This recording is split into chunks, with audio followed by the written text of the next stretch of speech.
So it's the new week. I just went through and watered and put poison on all the plants. I rub it on the underside of the leaf, at least one leaf out of each of the plants. So I'm not going to touch them because they're poisoned. Really don't know if this is rust or what. The top is kind of stunted. I don't know. Anyway, dumped a bunch of water on the zucchini. It doesn't have any zucchinis right now. I'm seriously contemplating ripping the top of that plant off and then planting some lettuces in because it's almost, it's almost March, and March is when I plant my peas outside. So maybe I don't even need an indoor plant anymore, and I'll kick that pot outside, and I don't know. Well, I can't start porch peas because I have that squirrel that goes through and digs up everything. It hits the mint pots on my porch at irregular intervals, so if I could actually time it, I would time it better. I've been going through and spraying that deer away critter ritter stuff, hoping that it stops, but once I think it's finally gone away, the next day I find my mint plants all torn up again, so what else? Rob Cantley still doesn't have blooms open. Maybe it just abandoned that stalk and it's never gonna open because it already grew more leaves afterwards. Every once in a while I hear scratching coming out of the attic again.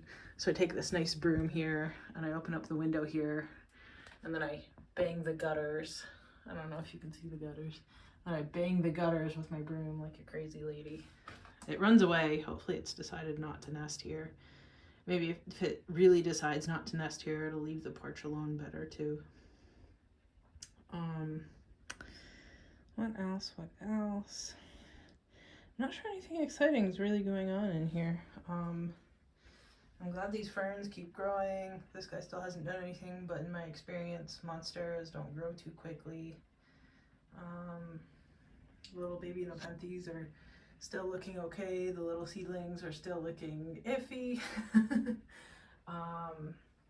All the little gemme I think are doing okay. I don't know if you can see them or not, but especially through all of the fog on the top.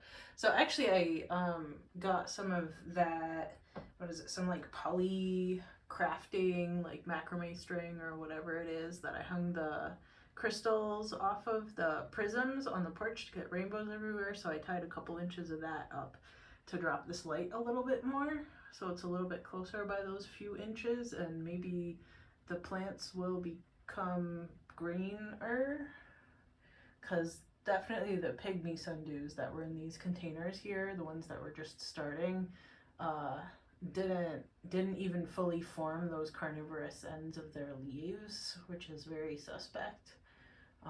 So I was wondering if it wasn't insufficient light for them while they're first sprouting. So I dropped that light and we'll see how it does.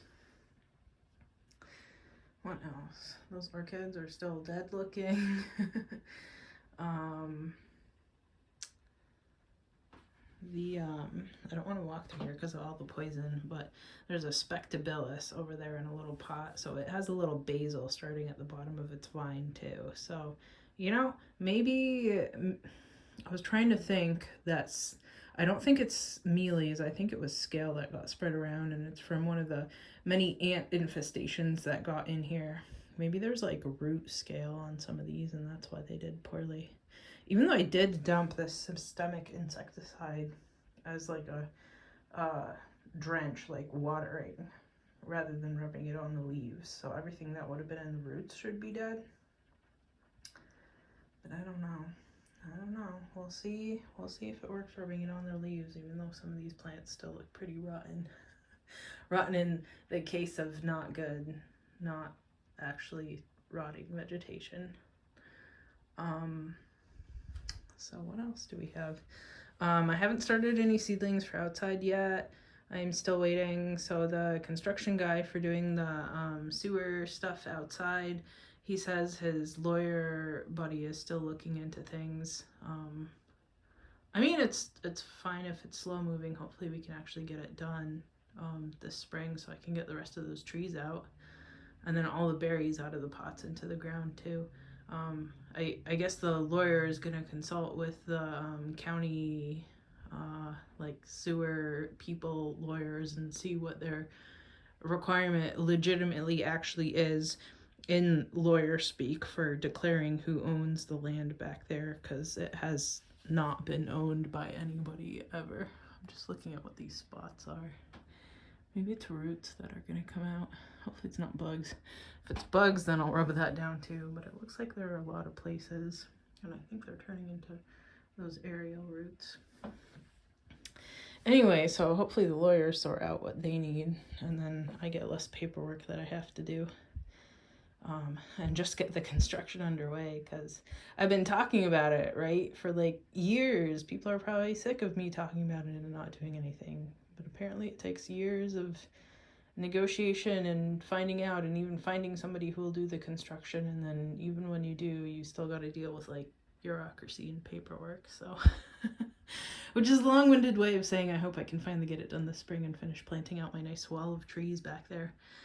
Not only for visual privacy from those homes, that used to be a nice field, but then also to block noise, because evergreens, having all the plants in the way, will make things stop echoing off of all of those flat sides, because that developer didn't even put in any trees. And then it'll also block the light pollution, so they all keep lights on at night. The poor animals outside can't sleep. In the middle of summer, fireflies can't talk to each other if it's too bright for them to signal to each other. So my progression to making my backyard a pit of dark in the middle of the night, like it should be, will hopefully continue once I can plant out those trees. Hopefully the light doesn't reach over the top of my trees too hard, and there's actually properly dark in the middle of my yard after I do all of this. And then having a canopy helps keep it cooler too, right? And helps keep all the water in and all that other good stuff. So hopefully I can finish it this year. This is for when I spill water all over the floor, even though I'm glad it was linoleum under the ugly carpet that the last people pulled up. That might be it for this week. Yeah, I'm not sure anything else exciting is going on. All the same orchids are still blooming downstairs, which is nice. Having some flowers in my life. That cocoa plant still looks terrible. And I might pull the cups off of these once everything dries, because I rubbed some poison on these too, right? If everybody's getting poison in here, then everybody's getting poison in here. So once all of this dries down in the middle of the week, then maybe I'll finally pull the cups off. It's been a few weeks since I got these, and I've been slowly acclimating them. I got watered today too. There's a little bit of water that drained through in the saucer, and maybe they'll finally come out of those and either go into that big saucer right there, the communal one, or maybe in that one. Well, maybe I'd put them up there. I don't know. We'll see. We'll see what I feel like. Anyway, that's it. See you all next week.